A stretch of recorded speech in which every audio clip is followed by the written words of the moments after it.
Good morning. It's Wednesday, and today we have the third day in a row where we're talking about animals. So Monday was hogs with Megan, Tuesday was bees with Claire, and Wednesday is beef with Christopher Vazquez, who's with us today from Fresno, California. Thanks for joining us, Christopher. It's going to be a great conversation today about your job at Cargill. And we'll start out with introductions around the state, and because beef is the focus today, cattle, beef, however you want to talk about it, we're going to ask the question, what is your favorite way to eat beef? So everybody, I'm sure, has a different answer to that. I'll go ahead and start. I'm Mary Kimball. I'm the Executive Director of the Center for Land-Based Learning. I'm in Woodland.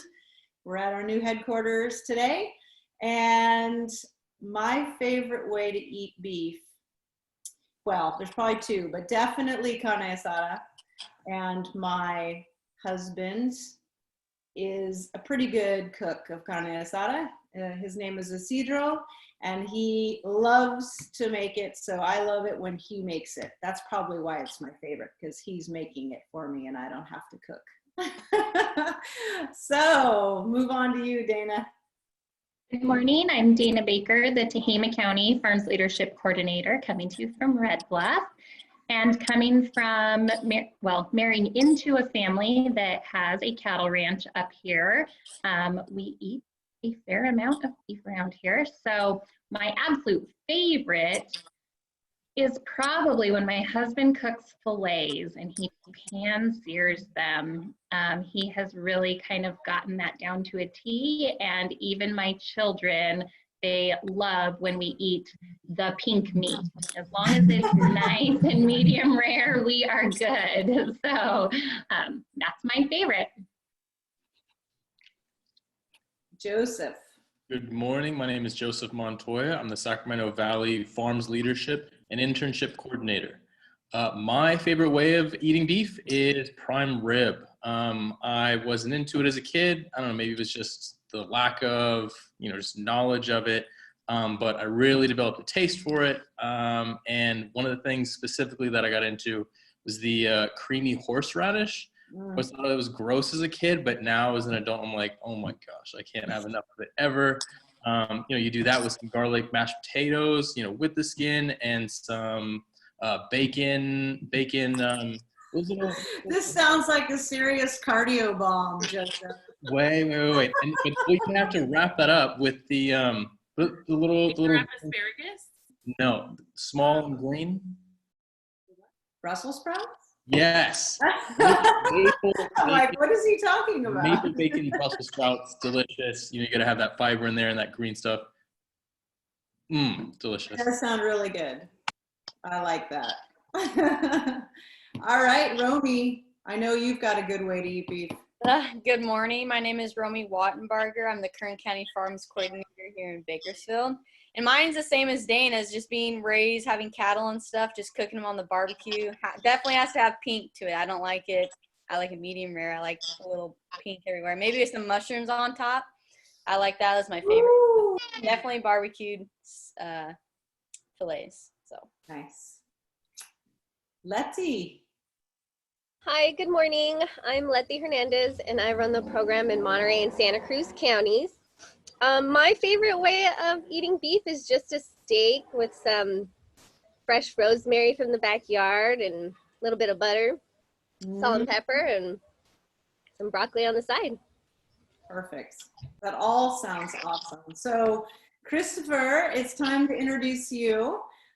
Christopher Vazquez is the cattle buyer, one of the cattle buyers. There might be more. I don't know. He's going to tell us about that. For Cargill out of Fresno. And we haven't met before this morning. It's great to have you on. We really appreciate Cargill's support of the Farms Leadership Program. And I know that several of our students over the years have gone out to visit the Cargill plant in Fresno. We really appreciate that. It's great for the students to learn more about the where their meat is coming from and how it's processed and where it goes and all of that great stuff. So thanks on behalf of Cargill, thank you to the company from us. And I'll just go ahead and let you start. Christopher, tell us a little bit about yourself, where you came from, kind of your journey into agriculture, and how you ended up at Cargill. All right, well, thank you guys for having me on this morning and helping you guys out and explain a little bit of what we do and what we do at Cargill. I've been with Cargill 13 years now. It'll be 13 years here in June. My background to get into agriculture was a little bit different. I was born in New York and lived in New York till I was about 10, 11 years old. And so I was a city boy, had no knowledge about agriculture, no background about agriculture whatsoever. My dad was a police officer and he retired, and we moved to Puerto Rico, where my parents were originally from. And my dad had bought about 26 acres there and moved over there and retired. And after a few years of retirement, he figured, what am I going to do now? So he decided he's going to raise sheep. And that got me into agriculture. Of course, moved me from the city to the farm and going out there and being around sheep. My neighbors had cattle, we had horses, and grew around. Mostly sheep was what we raised, but everybody around us had chickens. A lot of chicken production in the area where I grew up in, and a lot of cattle production. So that threw me into agriculture and got that passion for growing stuff and being around animals. Was fortunate after starting college in Puerto Rico and having some frustrations with the University of Puerto Rico that one of my advisors had gone to college in the University of Wisconsin. He put me in contact with some people there, and that opened the door, and I ended up at the University of Wisconsin. And once I was in Wisconsin and like a lot of us in animal science, start to realize that that everybody in there wants to be a vet or vet technician, and it wasn't my kind of focus. So it didn't go well with my personality. I don't think I wanted to be a vet, but geared me a little bit into nutrition, and then working at the university got me a little geared into the dairy science. And a lot of my focus, and I thought for most of my college career that I was going to be into dairy nutrition. It wasn't until my senior year that I started to gear more towards the meat and a lot of the processing of this mature meat, like we say, the cull cattle and that kind of side of the industry. Mm-hmm. And so that actually leads me to, so first of all, I went to Ohio State for my master's degree. So I know you Badgers. That's cool. Yes. I saw that W and I was like, that's interesting. So very cool. Another Midwestern school. So you got interested in the livestock side then there at Wisconsin. How did you get though to become a cattle buyer with Cargill? Was that one of your first jobs out of college, or did you have other jobs that kind of got you to that point?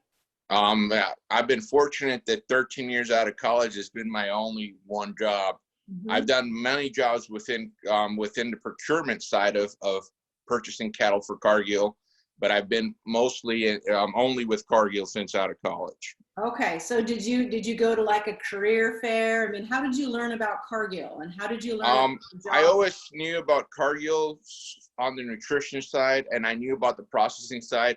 In college, multiple times I had toured their Milwaukee facility, which was only about 70 miles away from Madison, where I went to college.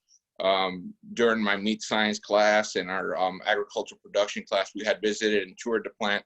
So I had a knowledge of it, and that kind of got some interest in that kind of area into that business. I knew a little bit about procuring cattle and purchasing cattle. I did a little bit of that in high school, raised some steers of my own and would take them to the local processing facility and would sell them on the rail to different buyers out there. So a little bit, that kind of sparked the interest once I started seeing it at the college level. I didn't think that I would end up as a cattle buyer until I graduated and went to that career fair, and I turned in an application to Cargill, and 3 months later I got a call.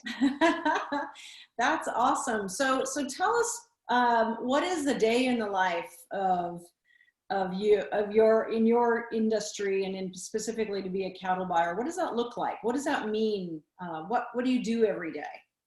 My day starts. We start early in the morning. We have a call. In our call, we're going to discuss trends in the market, what kind of conditions we're seeing on the market on the previous day, what our expectations are for the facility. We're responsible for, producing all the cattle our facility is going to process. Here in Fresno, we're producing about 1,500 to about 1,700 head of cattle a day. Mhm. So our team here comprises of 6 buyers, a head buyer, a scheduler, and a truck dispatcher. So we're the sole responsible for making sure the cattle are at the plant, so our stakeholders have something to process, and that we have meet our needs and our needs for our customers, and we're getting that product out there. So we start our morning call, and we're going to talk about the market, talk about our needs, talk about what we need to do. There we go on from there. Normally in the morning, in our mornings, we're talking to producers, we're talking to dairymen that are calling cattle, giving them a bid on their cattle, telling them what kind of cattle we can use, how much cattle we can use. Say mid-morning, we usually head out. We'll spend most of our time at auctions within California and the western region of the country over here. So a good majority of our day, we're going to be on the road going to auctions, and spend the most of the afternoon to late or early evenings at the auctions purchasing cattle. Okay, so you and there's 5 other buyers. There's 6 total. Yes. So, and do you have your specific auctions that you normally go to, so you get to know that particular Yes. region and those producers in that area? You probably have a pretty good relationship with the different dairymen and others that you are buying cattle from. Yes, I currently manage, we split the territory in between 2 buyers. So 2 of us buyers have what we call Fresno South, which is Fresno all the way to LA area. We used to see a lot of dairies in that area. Those dairies have gone. Yeah. But we got a lot of the dairies, in the southern part of the state. So we have divided that country up, and we go to those auctions, Fresno South, and try to hit the producers and the dairymen of that region. Got it. Okay. So I think one thing to describe for us, Christopher, is that term cull cattle. Yes. So, and why you're buying dairy cattle so what does kind of your plant there in Fresno, the Cargill plant, what do they focus on, specialize in, and what are cull cattle? Okay. Fresno is what we would categorize a mature cow facility. And when we go mature cow facility, we're using cull cattle, which would be cattle that were utilized. The livelihood of that cattle started in another area of business. They could have been dairy. They could have been a cow-calf production of range cattle. So when it comes to time where that cow is less productive or not as productive for a dairyman or a rancher, and so they decide to thin out their herd or move that herd and get some profit off that animal so they can invest that money into something else, or not have so much tied up into the cattle. It's kind of a side of the business, on the dairy side. It's not their primary business, but it has become a large part of their business is have that beef cattle. So they have some kind of income when things are getting a little tough, or at times that the milk is not as lucrative as it is at other times. Mm-hmm. So, and being we're in a large dairy producing state, we have a lot of cull cattle, a lot of auctions, and a lot of cattle that have to move on a daily basis. Right. So where do the Fresno Cargill plant, what are many of their customers like? Where does that go to? Where does that meet? And in what type? I mean, I've been there, so I remember, obviously they're making a lot of hamburger and things like that, but tell us a little bit more about what that particular plant, what they produce out of there. A lot of what we're going to produce out of here is ground beef, a lot of hamburger type product. We do get some cuts. We do get some types of cuts and stuff like that. Not as much as a fed cattle plant would be. So a lot of our customers are Walmarts, the Costco, Sam's Clubs, Save Mart, those are kind of our regular customers. A lot of the ground beef, the Winkos. In Fresno, we have within our facility, we have another facility, which is our McDonald's facility, which we're going to produce 100% of all the patties west of the Rockies will come out of the Fresno facility. Some of the meat that we process in there will end up in that McDonald's facility, as long as other areas too, other meat that comes in from other packing houses come into that facility for processing. But we are producing in Fresno 100% of the patties on the West Coast for McDonald's. Yes. And so that's the part that I saw actually, was just the McDonald's facility. And that was so interesting to me, that they had their own facility within the larger plant, so that they could, and this was something that, I had no idea, they could have higher food safety standards in that facility than I mean, your facility already has very high standards, but then there was a whole nother level of food safety standards for McDonald's, which is something that I had no idea about. And that was the case whether we went to the vegetable side of things or whether we went to the bakeries where the buns were made. So there was a whole lot of folks in there that their job was focused on food safety. And they were constantly taking samples and running them to the labs and ensuring that those products for McDonald's, that ground beef, was at the highest level of food safety. That was very interesting to me. It's always been Cargill's top priority is produce, a wholesome, safe product. And we have higher standards as the Cargill facility than what the Food and Drug Administration wants and what the USDA requires. And then comes this partnership with McDonald's, and the standards for food safety are way higher than what Cargill has. And they've built a partnership to ensure that everything that goes on there and the safety of that product is at a level surpassed to any industry standards by a foot long. And they'll continue to do that in any facility. It's to ensure that all product that leaves there is to a superior standard of safety. Yes, very good. Well, we of course have a couple of questions from one of our rock star students, Alondra Ortiz. So Alondra, I'm going to have Leticia unmute you, and you can ask your 2 questions that you've got up there right now. So my first question was, what were your thoughts when your dad decided to say yes to the ag industry? I thought it would be fun. And of course I was only 11, 12 years old by then, and I thought it would be fun. I didn't realize how much work it would be. And yeah, there was at times I thought it was just too much work. Now, as an adult and many years later, I figured, how much that work formed to who I am and my work habits in my daily life now. Just having those work habits, I see kids nowadays say, well, we're bored. We got nothing to do. We were afraid to tell my parents we were bored. He'll find something else to do. There was always work. There's always work on a farm. There's always something to do. There's no time to be bored. So I'm grateful for that, that background, and it does a lot for who I am today. That's great. Alondra, why don't you go ahead and ask your other question since you're unmuted.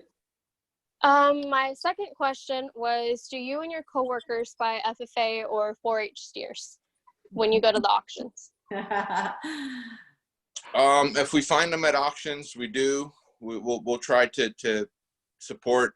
We usually, at least here in Fresno, we do a little bit of supporting FFA and adding some money to the auction when they're doing them at the fair. We don't see a lot of them. It's very rarely that we do see any of them end up at the auction. A lot of them end up at the local processing facilities. They don't end up in the commercial processors very often. Mm-hmm. Yeah, that's true. So Dana has a couple questions, one of our coordinators. So Dana, do you want to go ahead and ask your questions for Christopher? Sure. Thank you, Christopher. So I was wondering, you've talked about the Fresno facility. Is there only one Cargill processing facility here in California? Yes, there's only one facility, one processing facility in Fresno. We have a total, we have other facilities. We have another mature plant in Wyalusing, Pennsylvania. And then our other, what we call fed plants, which would, cattle would be raised in feed yards, Texas, Nebraska, Colorado. We have a couple plants up in Canada. Very cool. Another question I had was, if you're watching the news at all right now, the media is all on this, you know, that we're going to have a meat shortage. So do you see that affecting things through Cargill, or is Cargill, are you guys still seeing plenty of cattle coming through the auctions and your plants are staying, you know, busy and in full production? We're staying in full production. In Fresno, we haven't been affected. We've been fortunate that we have had minimal effect. You know, we're practicing what the CDC tells us and trying to keep these safe guidelines. There has been some shortage in the meat industry, and this is due to a lot of plants in the Midwest have slowed down production. And the reason they're slowing down production is to keep their employees safe. You know, at our facility, we're processing about 180 to maybe 202, 292, if we're having a good day, head of cattle a day. A fed plant is producing upwards of that. They're producing close to 300 cattle an hour. So you're at close facility, your proximity to your co-workers, so you're very close. So, and one of the ways that they're managing is slowing down the line of production, so to give more space in that production line and keep those guidelines and giving space, giving 6 feet of space, and make sure that our employees are safe and healthy and not in close contact to each other. So that has to do a little bit why we've seen these meat shortages a little bit. But I think there's amplitude of cattle out there where this is the time of the year where cattle are moving. So there'll still be a lot of that. Yeah, absolutely. You're not having a problem getting to these live auctions. The live auctions are still continuing and with everything? Yes, the live auctions are still continuing. A little bit changes in there. A lot of these auctions are not allowing the producers to sit there and watch the auction, which before they would like to come and watch the auction, see what the market is doing, limit the accessibility to the auction, so leave only the buyers in there.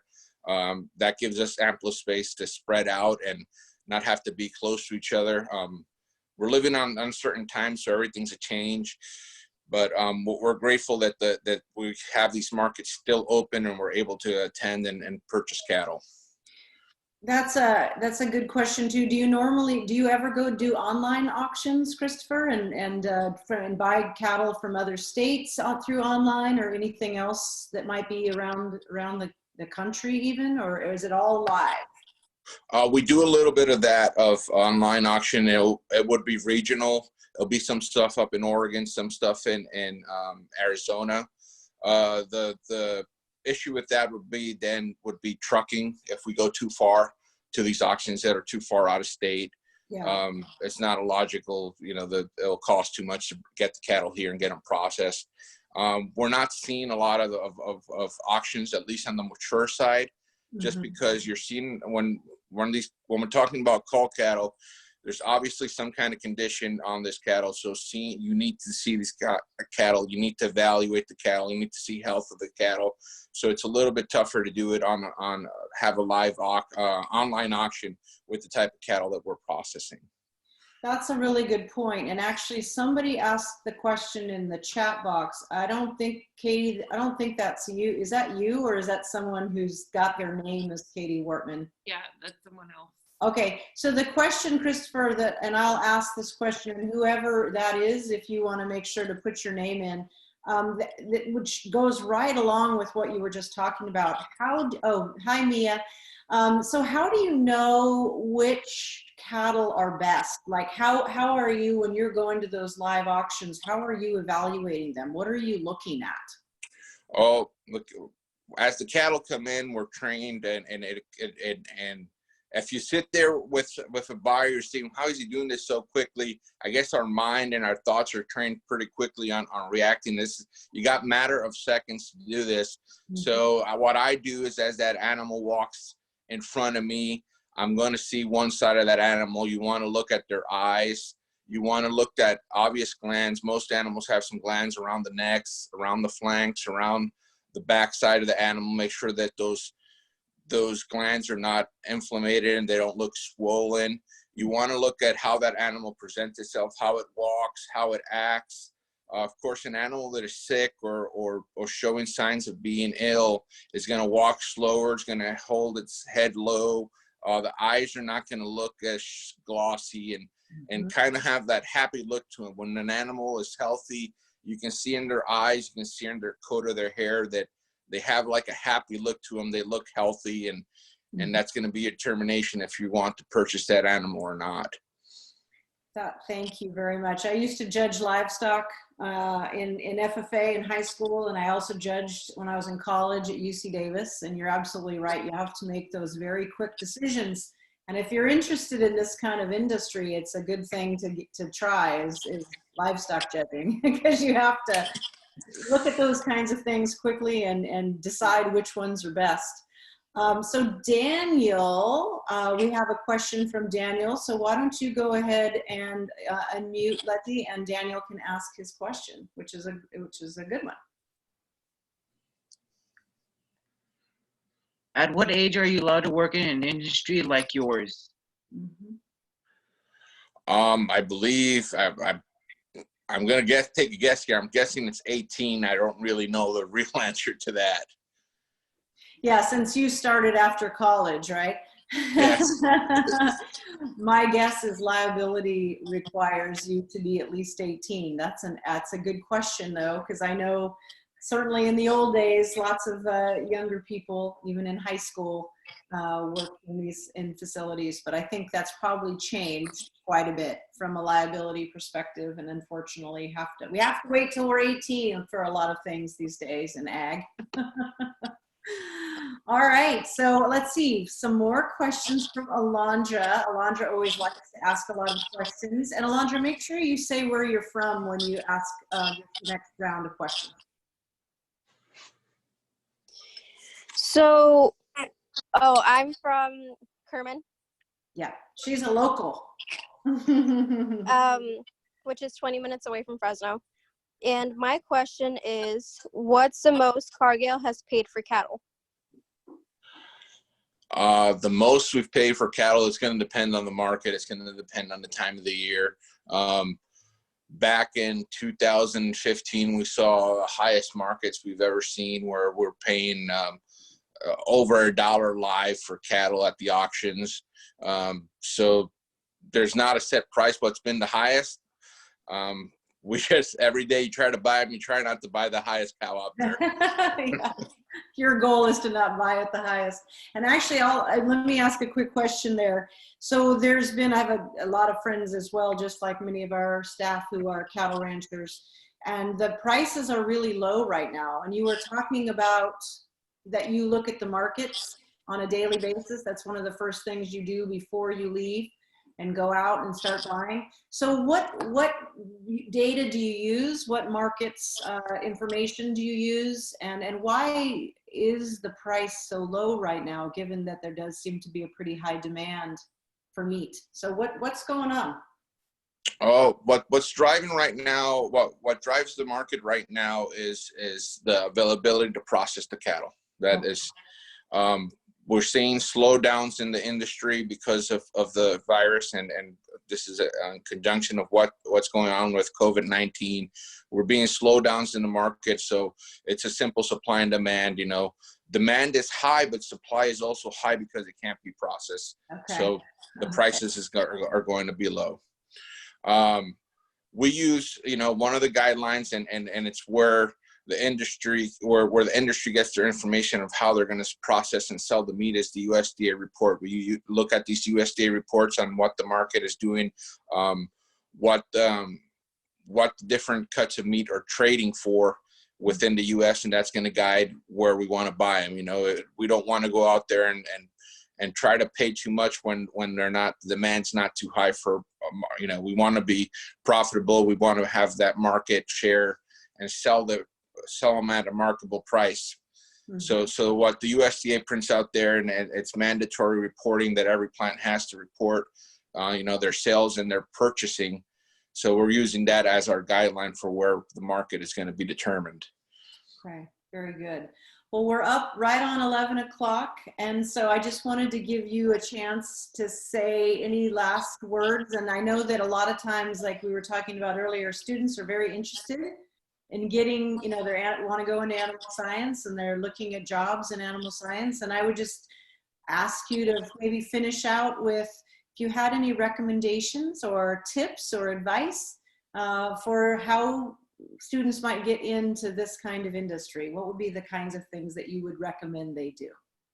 You know, once you guys get into your college careers, those extracurriculars within agriculture, those judging, the animal welfare judging, the livestock judging is great opportunities to get an idea where you want to be if animal science careers is what you want in your future. All that stuff will give you that background and that knowledge you need. Also, reaching out to somebody in the industry, and I'm always one that's always available, you know, sit down and talk. Maybe when you get these students that are a little bit older, you get into college, maybe we can get you come do a ride along and see what we do out there in the industry and see the real world and see what's going on. You know, the classroom setting is great, but the practice is a lot different, you know, and it's a little bit of shocker once you graduate from books and papers to going out there and seeing what's going on in the real world. So, you know, get your feet out there, look around, get to experience different parts of the knowledge out there and talk to people. And most people will share some of that knowledge with you if you ask the questions. That is so true. We've talked about that for the last over a month or so on these Coffees with the Farmer. Everybody's, you know, saying, talk to us, reach out. We're more than happy to answer questions, especially when someone's interested in our industry. They have questions, they want to learn. So thanks so much for offering also ride-alongs. Yes. You're probably going to get hit up by Katie for that for this summer. I've been trying to get or Katie maybe out there. Some other students in the other parts of California. So we will share. Let me go with you. Yeah, Lexi wants to go. So I think that's awesome. That's a great way to end, is that we'll make sure to get, if it's okay with you, Christopher, your email address out for students if they have questions for you. They want to connect with you, like you said, to chat, whether it's over the phone or at some point in person. And yes, I think there might be some students who might be interested in ride-alongs as we can do that, hopefully this summer. Yes, definitely. Always available for that. And any kind of question, just shoot me a text, email, and we'll be glad to answer and try to have that help them as much as we can and help anybody out and show them a little bit more of what we do and get a little gauge of what goes out there in the industry. Perfect. Thank you so much, Christopher. Have a wonderful rest of your day. And again, we appreciate all your help. Well, thank you guys for having me. Bye. Thank you. Bye.